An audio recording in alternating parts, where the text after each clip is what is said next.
What's going on, everybody?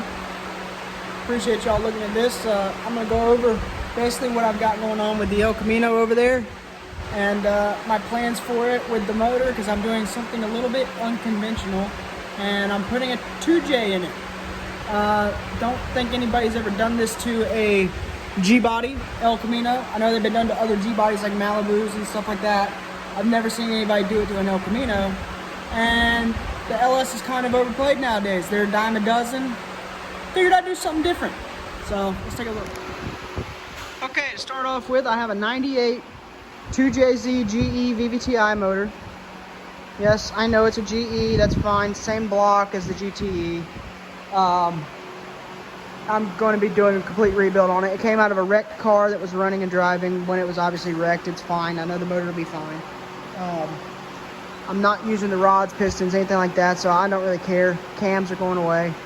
The plans with this motor is I'd like to see 1,000 to the wheels. I know that's very attainable with a JZ. That can be done easily. There's thousands of ways to do it. A lot of people have done it.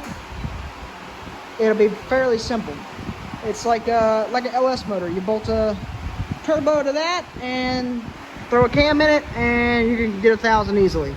But having an LS and putting one in another El Camino I already have, I didn't want to have two of them. I want to do something a little different. So this is the 2JZ going in my 84 El Camino I've owned for over a decade. This car was originally a V6 car. I purchased it, it had 305 V8 in it. It was anemic. I mean, the dadgum thing was on life support when I got it. And I tore it down about close to 5 years ago, pulled the engine out. I'm gonna be redoing everything in the engine bay. Paint work's gonna be redone. Interior's gonna get redone. I've got big plans for that, especially because I'm not sure if I'm doing a cage yet or not. I'm hoping the car will be fast enough to need one, but I'm not gonna put one in it, I don't believe, because it's a street car. The other thing is this is something I've not seen before. I've not seen anybody put a JZ in an 80s El Camino. So I wanted to do something a little bit different. With that being said, the front sump pan is great for 240s, BRZs, anything like that you're going to swap. The steering rack on the El Camino would be right there. So that won't work. So we had to get a Supra or SC300 rear sump oil pan, which the guy I got this one from already had a drift motion turbo drain on it. I couldn't remember the name to save my life, but yeah, he had a drift motion turbo drain, so it's already tapped for that. So that makes it easy. I don't have to do any of that. I just got to buy the turbo drain fitting. It came with everything but the dipstick tube. So luckily those are relatively inexpensive and I can get those easily. And this will essentially be a rear sump JZ at that point that we can bolt in. There's a company online.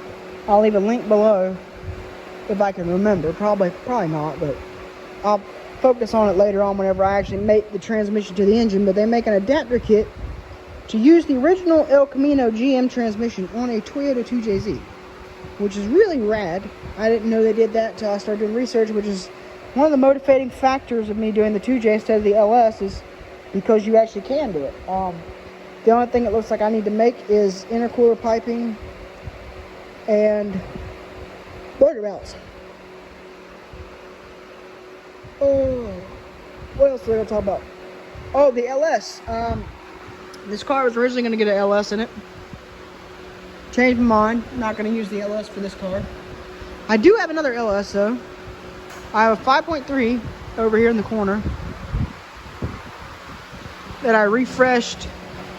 You know, new gaskets, all that stuff. Put F-body Camaro manifolds on it so it'll clear. I did a lot of swap parts on it.